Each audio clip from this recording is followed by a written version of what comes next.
எல்லோரும் நல்லா இருக்கீங்களா? இன்றைக்கி காலையிலே ஒரு வெண்டைக்காய் பொரியல் தாங்க. அதுக்கு எண்ணெய் வச்சுட்டு கடுகு கடலப்பருப்பு போட்டு தாளிச்சிக்க வேண்டியது தான். நான் வெண்டைக்காய் எப்பயுமே கொஞ்சம் பெருசு பெருசாக அறுத்து தான் பொரிப்பேன். அதுக்குள்ளே சோறு வெந்துன்னு இருக்குது, பால் கொதிச்சுன்னு இருக்குது டீக்கு.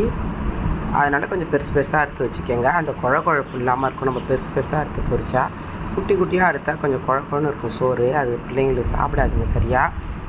அதனால் கொஞ்சம் பெருசு பெருசாக அறுத்து மஞ்சத்தூள் மிளகாத்தூள் போட்டுக்கோங்க. எல்லா காய்கறியுமே நார்மலாக பச்சை மிளகா அப்படி தானே போட்டு பொரிக்கிறோம். இது மிளகாத்தூள் போட்டு பொரிச்சு பாருங்கள், சூப்பராக இருக்கும். சோறு கிண்டுறதுக்கு மிளகாத்தூள் போட்டுக்கிங்கன்னா நல்லாயிருக்கும், சல்லுன்னு இல்லாமல் நல்லாயிருக்கும்.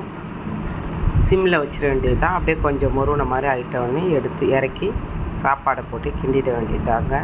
உண்மையிலே நல்ல டேஸ்ட்டான சூப்பரான சாப்பாடு தான் இது. கண்டிப்பாக ட்ரை பண்ணி பாருங்கள். எல்லா காய்கறியுமே விலை அதிகமாக தான் விற்கிது. வெண்டைக்காவும் 1/4 கிலோ 15 ரூபா தான் இருந்தது. இதே தான் வெயிட் வெண்டைக்காய். அப்படியே போட்டு கிண்டிட்டேன். உடம்புக்கான ரொம்ப நல்லது பிள்ளைங்களுக்கு. நான் நிறைய செடி வச்சுருந்தேன், எல்லாம் செத்து போச்சு. இப்போ தான் விதை போடணும். இனிமேல் வீட்டிலே செடி வளர்த்து பறித்து செய்ய வேண்டியது தான்.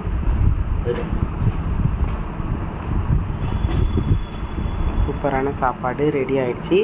டெய்லி வேச்சு முட்டை வைக்கிறேன்னு சொல்லிவிட்டு என் பையன் இன்றைக்கி எனக்கு பொரிச்சு தான் முட்டை வேணும்னு சொல்லிட்டான்.